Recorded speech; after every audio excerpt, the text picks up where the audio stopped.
Ce qui est intéressant avec la négociation, c'est que c'est une compétence que tout le monde connaît, que tout le monde maîtrise plus ou moins, mais pour beaucoup de gens, c'est quand même assez obscur. Donc on va voir dans cette vidéo 10 choses à savoir sur la négociation. La première chose, c'est que ce n'est pas tabou. Pour beaucoup de gens, la négociation, ça concerne une négociation de prix, on associe ça un peu à du marchandage, et le fait de vouloir négocier, ça donne l'impression qu'on est un peu radin, ça donne l'impression qu'on veut arnaquer l'autre, et dans nos cultures occidentales où le fait de parler d'argent, c'est très compliqué, forcément la négociation ou vouloir négocier un prix, c'est très mal vu. Pour vous rassurer, ce qu'il faut savoir, c'est que la négociation, c'est pas que les prix. Vous pouvez aussi négocier les conditions d'un contrat de travail, vous pouvez négocier une rupture conventionnelle, vous pouvez négocier les conditions de vacances avec un groupe d'amis. Et donc je vous invite à vraiment dissocier la négociation du marchandage. Marchander, c'est vraiment le fait de pressuriser quelqu'un pour baisser ses prix au maximum, et c'est en général pour une relation one-shot, sans forcément de suite derrière.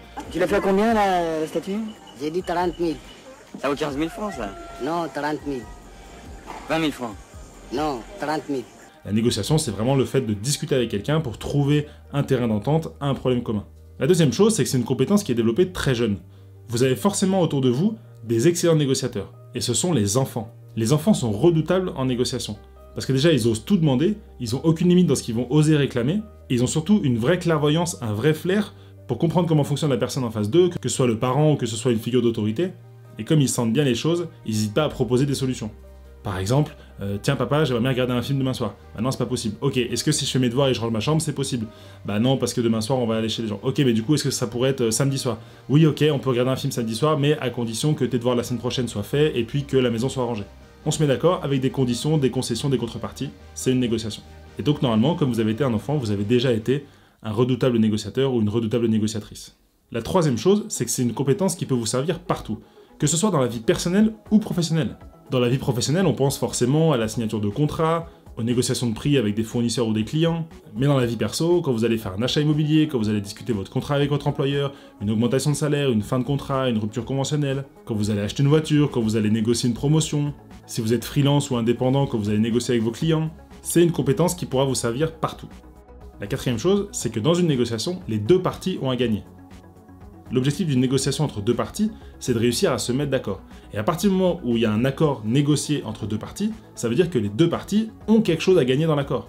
Quand vous allez acheter une nouvelle voiture, que vous allez aller au garage, que vous avez un budget de 30 000, que vous voulez une voiture à 40 000, et que vous allez discuter pour au final vous mettre d'accord sur un prix à 34 000 par exemple, à partir du moment où le vendeur il accepte de vous faire 34 000, c'est que lui il a quelque chose à gagner là-dedans. Il est content d'avoir fait sa vente, peut-être que c'est un véhicule qu'il avait du mal à vendre, peut-être qu'il vous a vendu d'autres prestations, comme l'entretien, la garantie, tout ça, et vous aussi vous avez quelque chose à gagner. Certes, vous avez payé un peu plus cher, mais vous avez un nouveau véhicule, vous pouvez vous débarrasser de l'ancien, vous avez peut-être plus de place, donc c'est important de se dire que dès qu'on arrive à un accord négocié, les deux parties ont quelque chose à gagner. La cinquième chose, c'est qu'on négocie tout le temps. Tous les jours, vous allez être amené à faire des choix ou des décisions avec des gens, et tous les jours, vous allez inconsciemment utiliser, ou en tout cas, on va utiliser avec vous, des techniques de négociation. Tous les jours, dans le monde des affaires, il y a des négociations. À partir du moment où vous allez faire un achat, une vente, il y a de la négociation. Pour gérer des conflits, il y a de la négociation. Mais c'est aussi dans les relations interpersonnelles. Un couple qui cherche à se mettre d'accord sur les vacances et le programme des vacances va rentrer en négociation. Moi, je voudrais partir pour me reposer à la plage et boire des cocktails. Moi, je veux faire des randos et visiter des musées. Ok, bah du coup, les matins, on va faire des musées, et puis l'après-midi, on reste à la plage. Est-ce que ça te va? Ok, ça me va. Et voilà, c'est une négociation, on s'est mis d'accord. Dès qu'on cherche un oui, il y a une négociation.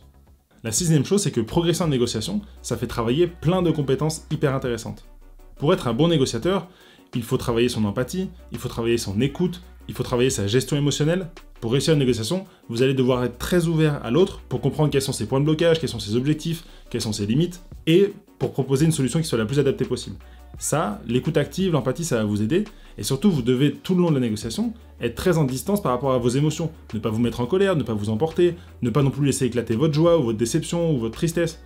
En progressant en négociation, vous allez travailler toutes ces compétences, et ça vous servira dans plein d'autres domaines dans votre vie. Avant de parler de la septième chose à savoir sur la négociation, pensez à vous abonner à cette chaîne YouTube, je vous partage une fois par semaine des conseils, des astuces et des techniques pour mieux négocier au quotidien. La septième chose, c'est que chaque négociation est différente. Certes, vous allez pouvoir travailler des outils, des techniques et des astuces pour mieux négocier. C'est ce que je vous partage sur cette chaîne. Mais quand une négociation va s'ouvrir et pour qu'une négociation aboutisse le mieux possible, ça va dépendre de l'interlocuteur, ça va dépendre de la situation, ça va dépendre du contexte, ça va dépendre de ma situation, ça va dépendre de mes objectifs, ça va dépendre de ses objectifs, de ses limites, de sa hiérarchie, de ma hiérarchie. Il y a énormément d'éléments externes à une négociation qui font que la négociation aboutit ou non. Et c'est justement parce que chaque négociation est différente et chaque négociation est unique qu'il faut passer autant de temps dans la préparation. C'est très important de passer beaucoup de temps à préparer votre négociation, pour bien imaginer qui va être notre interlocuteur, quels vont être ses objectifs et comment on va réussir à trouver un terrain d'entente. La 8e chose, et c'est plutôt une bonne nouvelle, c'est que ça s'apprend.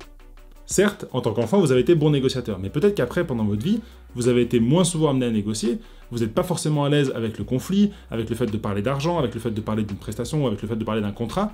Donc aujourd'hui, vous vous dites, je suis nul en négociation. Si demain je dois demander une augmentation, si demain je dois demander une rupture conventionnelle, si demain je dois acheter un bien immobilier, je suis tétanisé si je dois négocier. Rassurez-vous, ça s'apprend, on peut progresser en négociation. Il existe des techniques spécifiques très puissantes dans la discussion, comme le fait de faire silence, de reformuler ce qu'a dit l'interlocuteur, de répéter avec une question. Non, on refuse votre demande de rupture conventionnelle car l'entreprise ne veut pas faire de rupture conventionnelle. Ah bon? L'entreprise ne veut pas faire de rupture conventionnelle? Et là, la personne va vous donner encore des détails. Je suis désolé, mais votre offre de prix est trop élevée. Si vous faites silence pendant 2 ou 3 secondes après une phrase comme ça va vraiment appuyer votre propos, et surtout la personne va d'elle-même amener des précisions. Vous pouvez aussi chercher à étiqueter les émotions de l'autre. On pourrait penser que vous êtes contrarié. Est-ce que ma proposition vous a mis mal à l'aise? Je ne voudrais surtout pas vous sembler irrespectueux, mais je vous propose tel prix pour cette prestation. Et au-delà de ces techniques, il y a aussi des outils spécifiques que vous pouvez travailler. Il y a tout ce qui concerne la préparation de la négociation, où il y a des tableaux à remplir en amont. On parle aussi de l'outil du BATNA, qui est la Best Alternative to a Negotiated Agreement, ça veut dire de définir en amont une solution de repli. Vous pouvez aussi préparer des tableaux d'arguments, quels vont être mes arguments, quelles vont être les objections de l'autre, quelles vont être les parades que je vais amener. Il y a une multitude de techniques et d'outils qui peuvent vous permettre de progresser en négociation. La 9e chose, et c'est hyper important, si vous acceptez la première offre, c'est que vous n'avez pas négocié. Souvent, quand on veut acheter quelque chose par exemple, la première offre du vendeur va être très haute. Si vous souhaitez la négocier, vous devez absolument chercher à faire baisser cette offre-là. Et c'est que après 1, 2, 3, 4 propositions avec des concessions, avec des contreparties, que vous pourrez vous dire que oui, vous avez réussi votre négociation. Si au contraire, vous cherchez à faire monter l'offre de l'autre, par exemple pour un salaire, si vous faites des entretiens et que vous acceptez la première offre de salaire qui est de 30 000 € par an, vous n'avez pas négocié. Vous aurez négocié si au moment où on vous propose 30 000, vous dites « Bah non, écoutez, vu mon expérience, je pense que je mérite davantage. Quelle serait la meilleure proposition que vous pourriez me faire ? Ah ok, on peut vous proposer 35 000. Ah bah merci beaucoup pour cette proposition. Ça m'embête parce que du coup, il y a un de vos concurrents avec qui j'étais en contact la semaine dernière, et puis j'ai passé des entretiens là-bas, il me propose 38 000. Moi, malheureusement, je préférerais venir chez vous, mais vous comprendrez bien que, vu la différence de salaire, potentiellement, je pourrais aller voir chez la concurrence. Ah ok, on vous propose 39 000. Très bien, 39 000. Et là, on peut dire que vous avez réussi votre négociation avec un accord discuté. Et enfin, la 10e chose, c'est qu'il existe quelques petites phrases magiques que vous pouvez utiliser dans vos négociations ou dans vos gestions de conflits qui peuvent être hyper pratiques. 3 exemples. Sous quelles conditions êtes-vous prêt à? Je suis là pour vous aider, on va réussir à trouver un terrain d'entente. D'accord, ma proposition est plus faible, mais vous aurez l'argent demain. Celle-là, elle est super puissante parce que dans la négociation, et notamment dans l'achat et la vente, un tien vaut mieux que 2 tu l'auras. Le fait de dire à quelqu'un qu'il aura l'argent très vite peut l'amener à baisser son prix de 20-30%. Ces 10 choses vous ont peut-être attiré la curiosité sur la négociation. Maintenant, c'est très important de vous dire qu'il y a des règles d'or à respecter absolument.